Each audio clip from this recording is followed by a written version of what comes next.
Asian cup বাছাই পর্বে বাংলাদেশ বনাম ভারতের ফুটবল ম্যাচটি আজ সন্ধ্যা 7:30টায় হতে যাচ্ছে।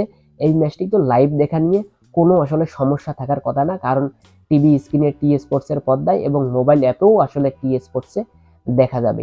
ধরেন এই ম্যাচটিতে যদি বাংলাদেশ আজকে জয়লাভ করে, তাহলে ঈদের আগেই যে বাংলাদেশের সমর্থকেরা আরও একটি ঈদের আনন্দ উপভোগ করবেন তাতে কোনো সন্দেহ নেই। সোশ্যাল মিডিয়ায় তোলপাড় শুরু হবে, এতেও আসলে ডাউট থাকার কথা না। মূল কথা হচ্ছে এই ম্যাচটিতে আসলে কে এগিয়ে থাকবে সেই হিসাবটা যদি করা হয়, তাহলে যদি হেড টু হেড পরিসংখ্যান এবং ফিফা র্যাঙ্কিং এর হিসাবটা করেন, তাহলে অবশ্যই ভারত এগিয়ে থাকবেন। তার কারণ হচ্ছে ফিফা র্যাঙ্কিং এ আসলে 50 ধাপ বাংলাদেশের থেকে এগিয়ে আছে ভারত, এবং হেড টু হেডে আসলে 17টা ম্যাচের মধ্যে 8টা ম্যাচ ভারত জিতেছে, একটা বাংলাদেশ জিতেছে এবং 8টা ম্যাচই ড্র হয়েছে।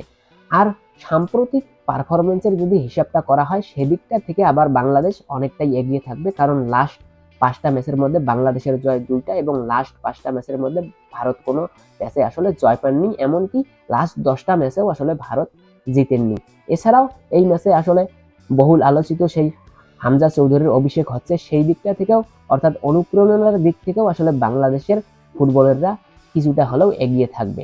সবশেষে বলা যায় যে এই ম্যাচের ফলাফল আসলে শেষ পর্যন্ত কি হবে আগে থেকে অনুমান করার কোনো উপায় নেই, সেটা আসলে ম্যাচ শেষেই বোঝা যাবে। আর এই ম্যাচটিতে নিশ্চিতভাবে যে পরাজিত হবেন সে দেশের সমর্থকরা আসলে বিশালভাবে হতাশ হবেন।